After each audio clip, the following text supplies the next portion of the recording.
It was an important day in the yard. Everyone was busy and excited, making notes and taking photographs. A special visitor had arrived and was now the centre of attention. "Who's that?" whispered Thomas to Duck. "That," said Duck proudly, "is a celebrity."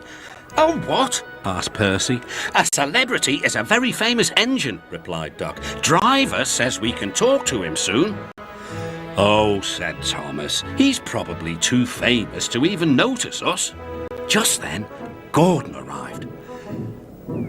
"Pah," said Gordon. "Who cares? A lot of fuss about nothing, if you ask me." And he steamed away.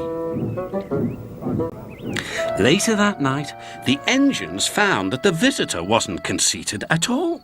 He enjoyed talking to the other engines till long after the stars came out. He left early next morning. "Good riddance," Gordon grumbled, chattering all night. "Who is he, anyway?" "Duck told you," said Thomas. "He's famous." "As famous as me?" huffed Gordon. "Nonsense."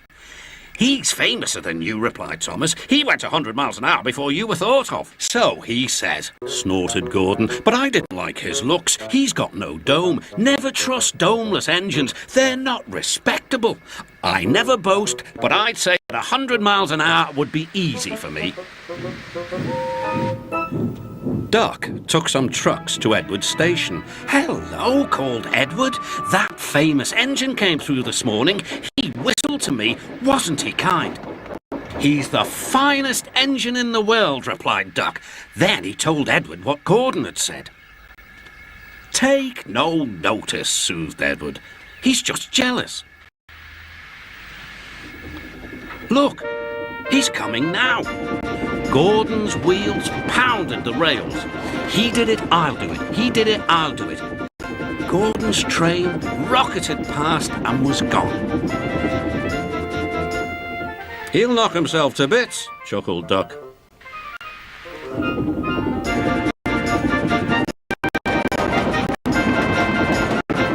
"Steady, Gordon," called his driver.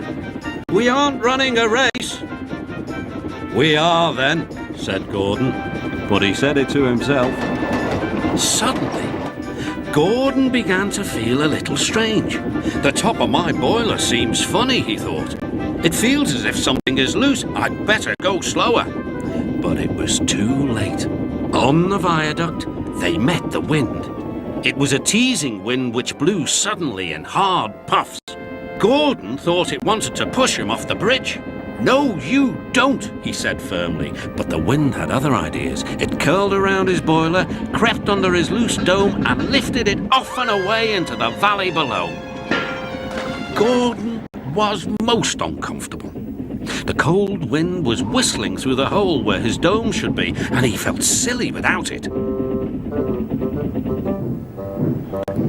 At the big station, the trucks laughed at him.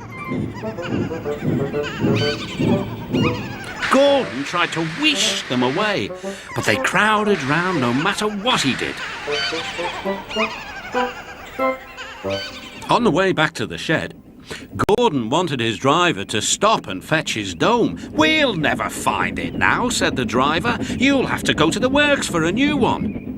Gordon was very cross.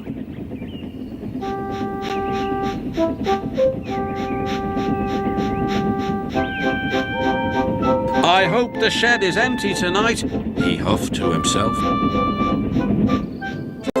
But all the engines were there waiting.